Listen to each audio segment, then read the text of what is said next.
बहुत समय पहले की बात है। प्राचीन भारत में चंद्रपुर नाम का एक राज्य था, जिस पर अत्यंत क्रूर और निर्दयी राजा चंद्रसेन का शासन हुआ करता था। राजा हर दिन एक नई लड़की से विवाह करता और दूसरे ही दिन वो अपनी नवविवाहित पत्नी को फांसी पर लटका देता। राजा के इस कठोर और क्रूर फैसले से उसकी सारी प्रजा बहुत दुखी थी। राजा के मंत्री और दरबारी भी उससे अत्यंत परेशान थे, पर उनकी इतनी मजाल नहीं थी कि वे राजा के सामने अपनी नाराजगी जाहिर कर पाते। ये उससे समझाने का प्रयास करते। पूरे राज्य में एक अजीब सा भय और सन्नाटा पसरा हुआ था। राज्य के लोग बस इतना जानते थे कि राजा हर दिन एक नई लड़की से शादी करता और अगली सुबह उसे मौत के घाट उतार देता। पर वो ऐसा क्यों करता था, इसके पीछे का कारण कोई नहीं जानता था। राज्य के दक्षिण छोर पर घने जंगल के बीच एक बूढ़ा जादूगर अपनी बेटी स्वर्णलता के साथ रहा करता था।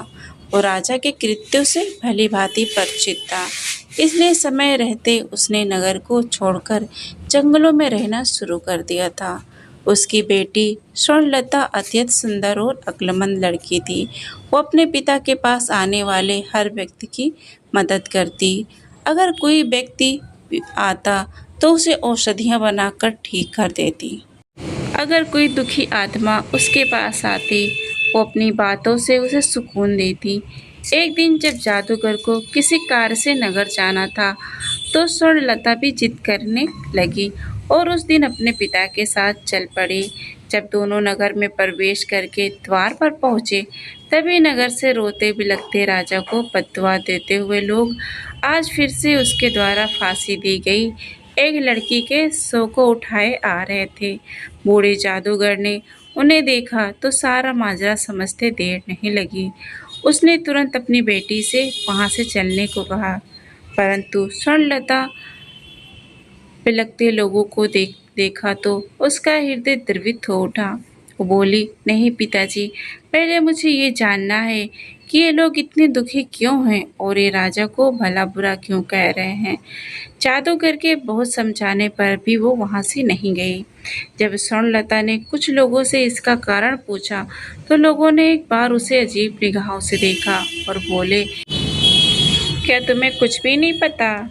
स्वर्णलता के मना करने पर भी उन लोगों ने अपनी पूरी पीड़ा भरी दास्तान उसके सामने कह सुनाई। सारी बात सुनकर स्वर्णलता एकदम सन्न रह गई। कुछ देर बाद जब उसने अपने होश को संभाला, तो वह पिता से कहने लगी, पिताजी, मैं राजा से विवाह करना चाहती हूँ। बेटी के मुंह से ये बात सुनकर जादूगर सन्न रह गया। वो सख्त स्तंभ हो गया और कहने लगा, बेटी, क्या तुम पागल हो गई हो जो ऐसी बातें कर रही हो?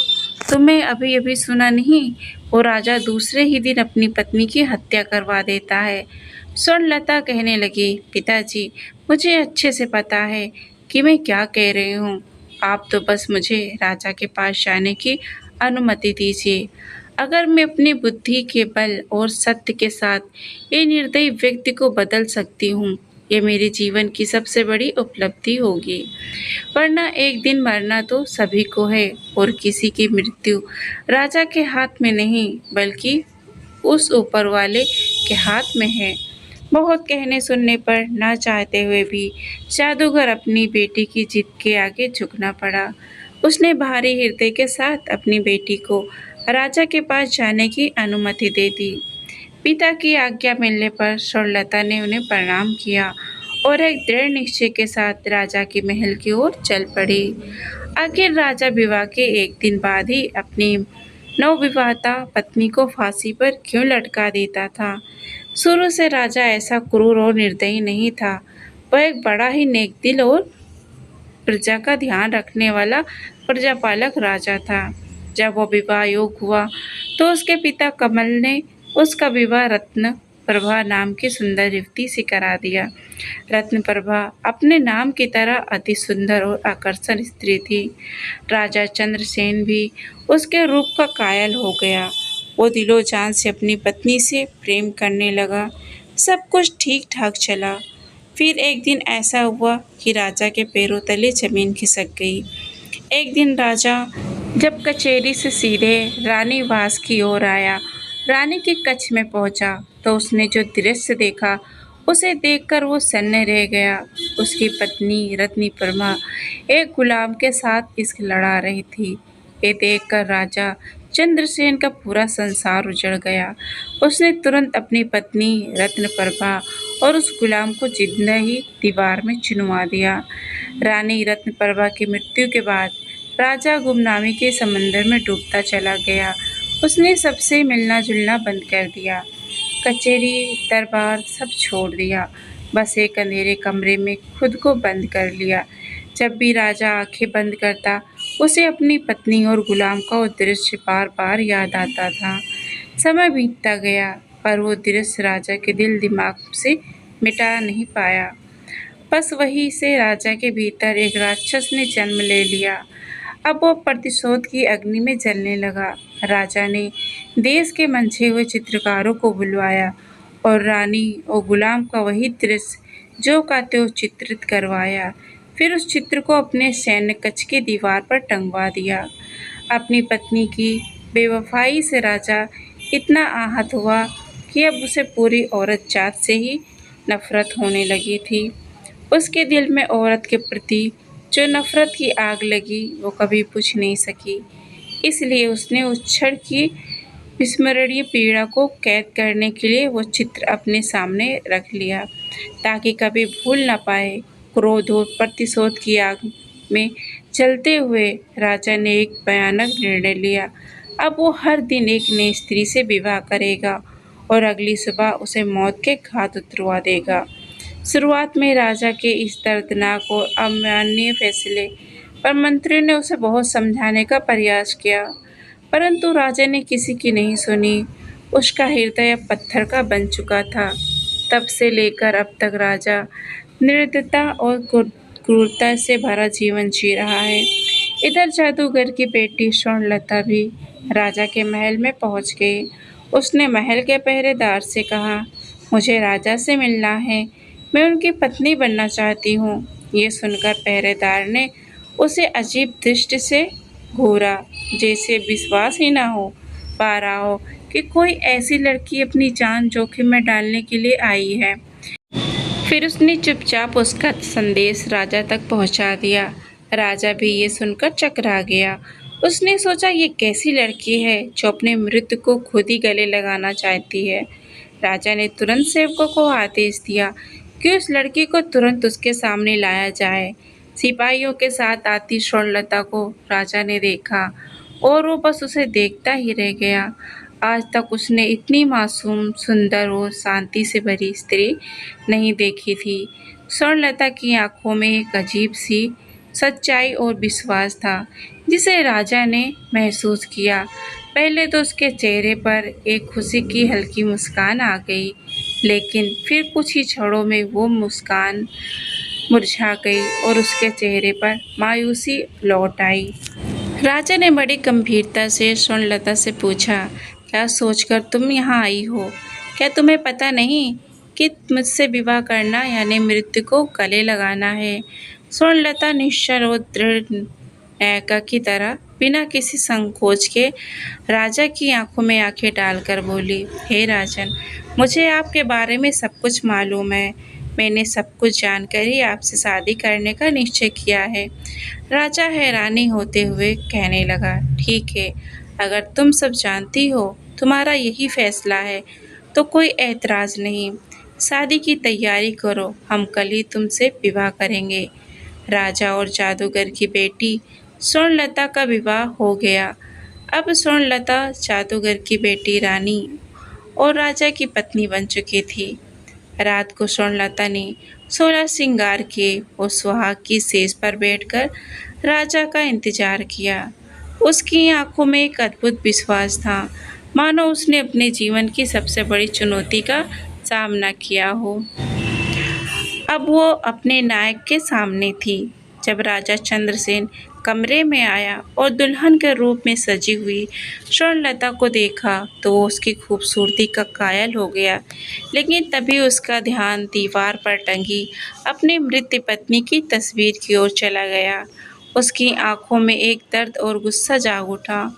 उस तस्वीर ने राजा की सारी यादें ताज़ा कर दी और उसकी आंखों में औरत की बेवफाई की आग फिर से जल उठी।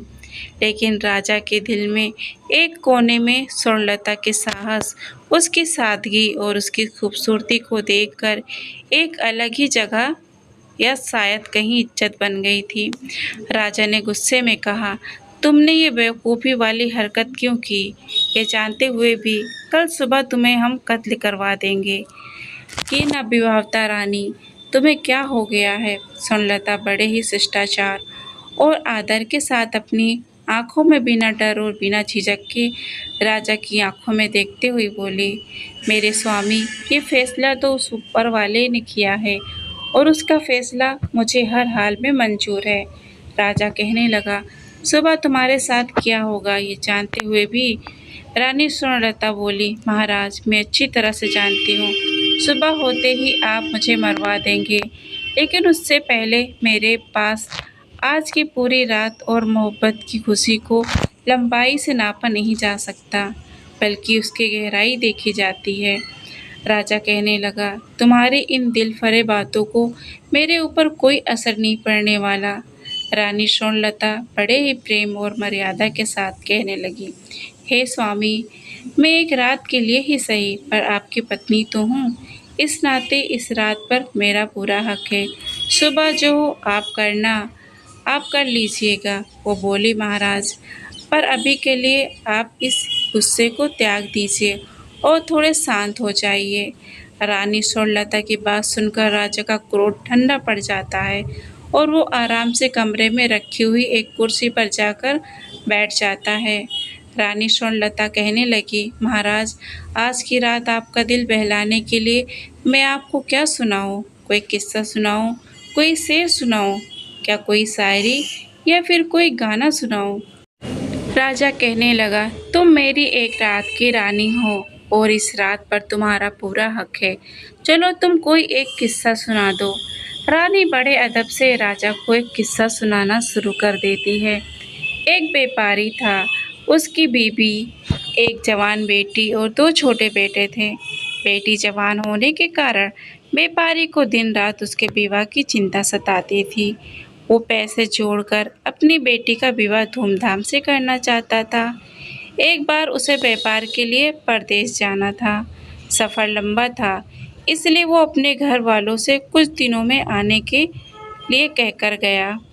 जाते हुए उसकी बेटी उसे खजूर देती है और कहती है, बाबा, सफ़र लंबा है, भूख लगे तो रास्ते में इस खजूर को खा लेना। दिया हुआ खजूर लेकर व्यापारी परदेश के लिए निकल पड़ता है। लंबा रास्ता, तेज धूप के कारण वो चलते चलते थक जाता है। तभी उसे रास्ते में एक कुआं नजर आता है। उसने सोचा, क्यों ना थोड़ी देर यहीं बैठकर आराम कर लूं। खजूर खा लूँगा, साथ ही शीतल जल ग्रहण कर लूँगा, फिर आराम से परदेश के लिए निकल पड़ूँगा। इसी सोच के साथ वो कुएं के किनारे बैठकर आराम से खजूर खाने लग जाता है। खजूर खाते खाते उसके हाथ से एक खजूर कुएं में गिर जाता है। जैसे जैसे खजूर पानी में गिरता है, कुएं का बिल्कुल साफ और निर्मल पानी एकदम से खून में बदल जाता है और तभी कुएं के अंदर से गुस्से से भरा एक दैत्य निकल कर आता है। राक्षस की आंखें लाल थी और उसके हाथ में धारदार तलवार थी। ये सब देखकर व्यापारी की सिट्टी पिट्टी गुम हो जाती है। मारे डर के वो थर थर कांपने लगता है। दैत्य गुस्से से उस व्यापारी से कहने लगता है, मैं तुम्हें छोड़ूंगा नहीं, अपनी तलवार से तुम्हें टुकड़े टुकड़े कर दूंगा। व्यापारी पहले ही डरा हुआ था। ये बात सुनकर वो भय से कांपने लग जाता है और कहता है, हे दैत्य, मैंने तुम्हारा क्या बिगाड़ा है? तुम मुझे क्यों मारना चाहते हो? दैत्य कहने लगता है, आदमजात, तुमने जो खजूर कुएं में फेंका वो मेरे मासूम बच्चे की हलक में जाकर फंस गया, जिससे उसकी मृत्यु हो गई। व्यापारी कहने लगा, माफ़ करें दैत्यराज, मुझे आपका बेटा कहीं नज़र नहीं आया और वो खजूर मुझसे गलती से कुएं में गिर गया। दानव गुस्से में बोला, हम राक्षस तुम आदमियों को नजर नहीं आते। तुम्हें खजूर खाते हुए सावधानी बरतनी चाहिए थी, पर तुम्हारी मृत्यु निश्चित है। नादानी हो या जानबूझकर, गलती तो तुमसे आखिरकार हुई है। खून के बदले खून, इंसाफ यही है। आखिरकार व्यापारी बेचारा मजबूर होकर कहने लगा, राक्षस राज, अगर मुझे मारने से तेरा बदला पूरा हो जाएगा तो मुझे मंजूर है, पर मेरी एक शर्त है। राक्षस कहने लगा, कैसी शर्त? व्यापारी भारी हृदय के साथ कहने लगा, मेरे ऊपर अभी बहुत ही जिम्मेदारी है। मैंने लोगों से कर्ज ले रखा है, वो कर्ज अदा करना है और अपनी जवान बेटी की शादी करनी है। एक बार ये जिम्मेदारी पूरी कर दूं, फिर मैं तुम्हें खुद तुम्हारे पास आ जाऊंगा। फिर तुम बेशक अपना बदला पूरा कर लेना। ये सुनकर राक्षस सोच में पड़ जाता है। इतनी कहानी कहते कहते सुबह हो जाती है और रानी का किस्सा सुनाना बंद कर देती है। राजा कहने लगा, तुम चुप क्यों हो गई? मुझे बताओ कि राक्षस ने व्यापारी को मार दिया या फिर उसे कहे अनुसार कुछ समय की मोहलत दे दी? रानी कहने लगी, महाराज, रात खत्म तो बात खत्म। अब सुबह हो चुकी है और मेरे मरने का वक्त आ गया है। राजा कहने लगा, लेकिन मुझे कम से कम इतना तो बता दो कि राक्षस ने उसे मारा या छोड़ दिया। रानी बोली, राजा, कहानी बहुत लंबी है, पूरी बताने के लिए वक्त की जरूरत है और अब वक्त खत्म हो चुका है। ये सुनकर राजा सोच में पड़ जाता है। कुछ सोचकर राजा अब अपनी नवविवाहिता रानी से कहता है, तुम चिंता मत करो, हम वक्त को रोक देंगे। हम तुम्हें एक दिन की जिंदगी और प्रदान करते हैं। अब तुम किस्सा सुनाओ। तब रानी कहती है, नहीं मेरे महाराज, किस्से तो रातों को सुनाए जाते हैं। सुबह का वक्त तो चला गया, आप अपने राजसी कार्य कीजिए। आगे का किस्सा तो मैं रात को ही सुनाऊंगी। ये सुनकर राजा सोचता है, कितनी ही लड़कियां मेरे पास आईं और मौत के घाट उतार दी गईं। सबके चेहरे पर मौत का भय साफ नजर आता था, पर इसके चेहरे पर तो भय नाम की कोई चीज ही नहीं। खैर, इसका किस्सा मुझे बहुत दिलचस्प लगा, इसलिए इसकी जान सिर्फ आज के लिए बख्श दी। कल इसका भी वही हाल होगा। राजा वहां से चला जाता है और अपने दिन भर के राजसी कामों में व्यस्त हो जाता है। इधर रानी हाथ जोड़कर उस ऊपर वाले से प्रार्थना करती है, हे भगवान, मेरे परमेश्वर पति को सद्बुद्धि देना, उसके इस पाप के कृत्य को क्षमा करना और उसे सही रास्ता दिखाना। प्रभु, शाम का वक्त हो जाता है। राजा बेसब्री के साथ कमरे में आता है और कहता है, रानी, आज जल्दी से किस्सा सुनाना शुरू कीजिए। राजा की बेसब्री को देखकर रानी कहती है, थोड़ा सब्र रखो महाराज, मैं आपके लिए खाना लगा देती हूँ। पहले भोजन कर लीजिए, फिर आगे का किस्सा सुनाना शुरू करूँगी। ये कहकर राजा को खाना परोस देती है। राजा कहने लगा, ये तो नौकरों का काम है, ये तुम क्यों कर रही हो? रानी बड़े प्यार से कहने लगी, नहीं मेरे स्वामी, एक पत्नी का कर्तव्य है कि वो अपने पति का ख्याल रखे। राजा कहने लगा, तुम्हें कौन सा मेरे साथ पूरा जीवन व्यतीत करना है, और वैसे भी आज की रात के बाद तो ये काम नौकरों को ही करने हैं।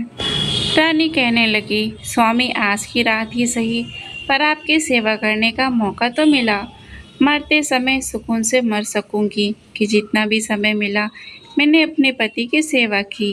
ये सुनकर राजा के दिल को बड़ा सुकून मिला, लेकिन तभी उसे अपनी बीवी की बेवफाई याद आ गई। राजा गुस्से से कहने लगा, फालतू की बातें मुझसे मत करो और जल्दी से कहानी सुनाना शुरू करो।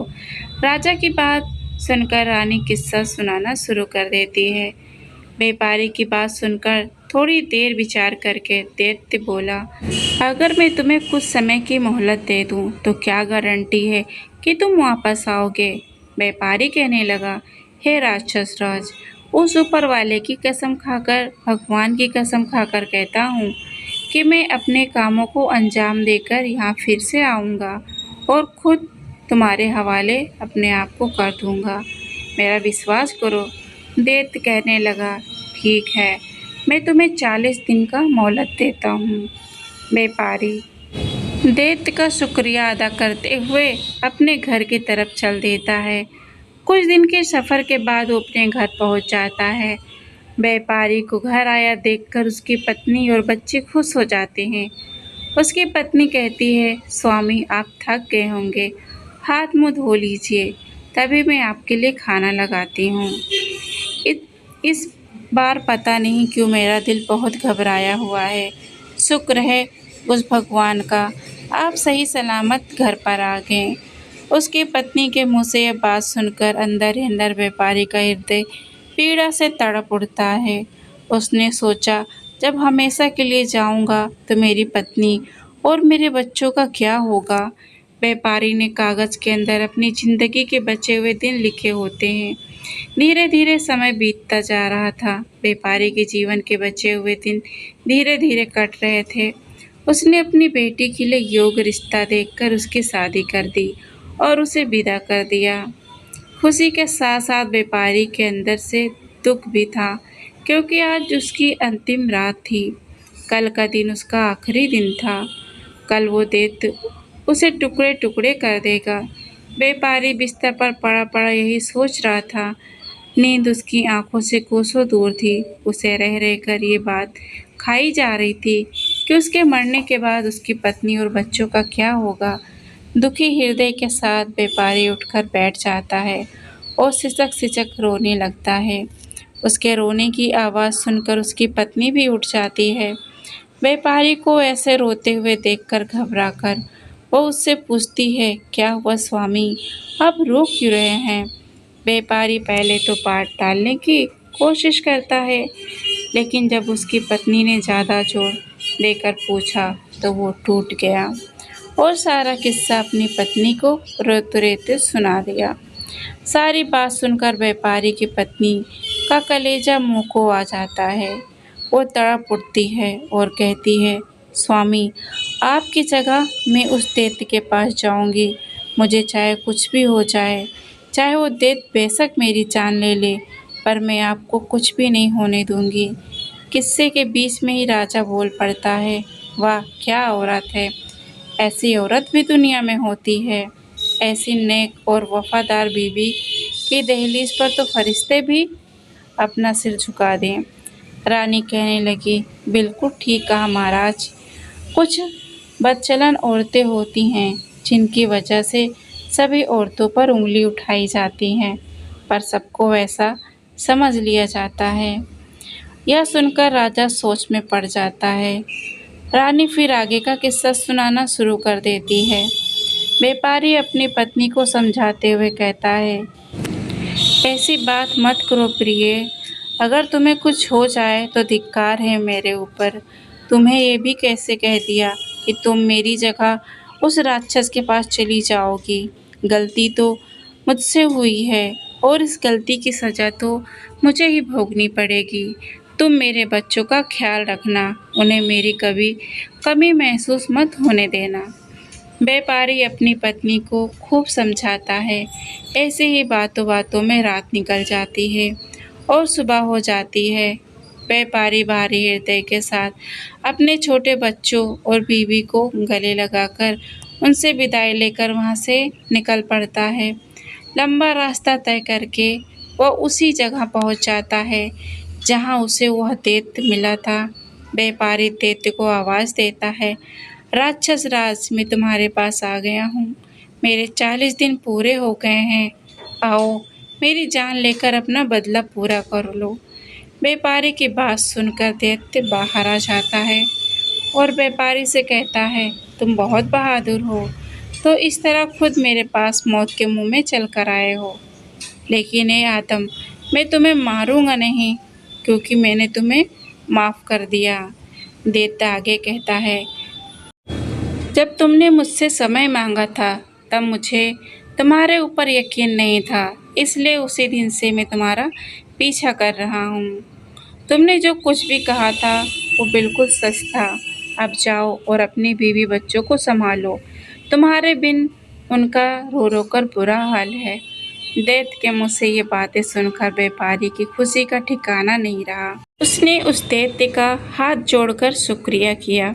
किस्सा समाप्त होते राजा पूरी तरह से भावुक हो चुका था। वो अब रानी की ओर प्यार भरी नजरों से देखने लगा। रानी बोली, हे महाराज, सभी औरतें बिल्कुल भी एक जैसी नहीं होती, और जब तक आप उस तस्वीर को अपने कमरे से नहीं हटा देंगे, तब तक आपकी पीड़ा कभी कम नहीं होगी और आप हर औरत को बदचलन ही समझेंगे। इतना सुनकर राजा अपनी बेवफा पत्नी की तस्वीर वहां से फाड़कर नष्ट कर देता है।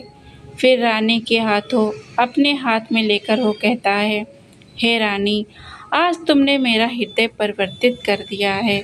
मैंने पापी होकर कितने पाप किए, लेकिन आज तुमने मेरी आंखें खोल दी। रानी कहने लगी, हे महाराज, आप मुझे मारना चाहें तो बेशक मार दें, लेकिन मेरी एक शर्त है। आप मुझे सिपाहियों के हाथों से नहीं, बल्कि खुद अपने हाथों से मारे। मुझे ये बिल्कुल भी गवारा नहीं कि मुझे कोई और हाथ लगाए। आपके हाथों से मरूंगी तो मेरे मन को सुकून मिलेगा। राजा कहने लगा, नहीं मेरी रानी, मैं तुम्हें नहीं मारूंगा। मेरा खोखला भ्रम तोड़कर एक जिल्लत भरी जिंदगी से बाहर निकालने वाली देवी हो तुम। मेरी प्रिय, मैं हमेशा तुम्हें अपनी पलकों पर बिठा कर रखूंगा। जितना पाप मैंने किया है, शायद उसके लिए वो ऊपर वाला मुझे कभी माफ़ न करे, पर बची हुई जिंदगी में सिर्फ खुशियाँ बांटना चाहता हूँ अपनी प्रजा और तुम्हारे साथ। उधर जब जादूगर को ये पता चला कि इसकी बेटी सिर्फ सही सलामत ही नहीं, बल्कि राजा की आंखें खोलने वाली उसकी रानी बन गई है और राजा अब एक नेकदिल इंसान बन गया है, तो उसकी खुशी का कोई ठिकाना नहीं रहा।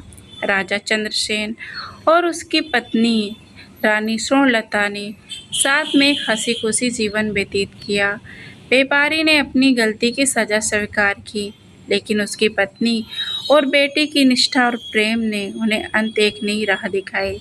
राक्षस ने उसकी ईमानदारी और समर्पण को देखकर उसे माफ कर दिया और वो घर लौटने में सफल हुआ। राजा ने रानी की समझदारी और बलिदान को समझा और अपनी पुरानी पीड़ा से मुक्ति पाई। दोस्तों, सच्चे प्रेम और नैतिकता की शक्ति से ही जीवन में बदलाव लाया जा सकता है। राजा चंद्रसेन, जो स्त्रियों को केवल अपने अहंकार का शिकार बनाता था, आज खुद समय के चक्कर में फंस चुका था। रानी स्वर्णलता की बुद्धिमत्ता और साहस ने न केवल उसकी क्रूरता का अंत किया, बल्कि पूरे राज्य को एक नया मार्ग दिखाया। दोस्तों, ये रही आज की कहानी। कैसी लगी कमेंट करके ज़रूर बताइएगा। कहानी पसंद आई है तो कहानी को लाइक, शेयर और चैनल पर नया है तो सब्सक्राइब करके ज़रूर जाइएगा। मिलते एक नई कहानी के साथ, तब तक के लिए आप सभी अपना ख्याल रखिएगा। वीडियो देखने के लिए आप सभी का बहुत बहुत धन्यवाद।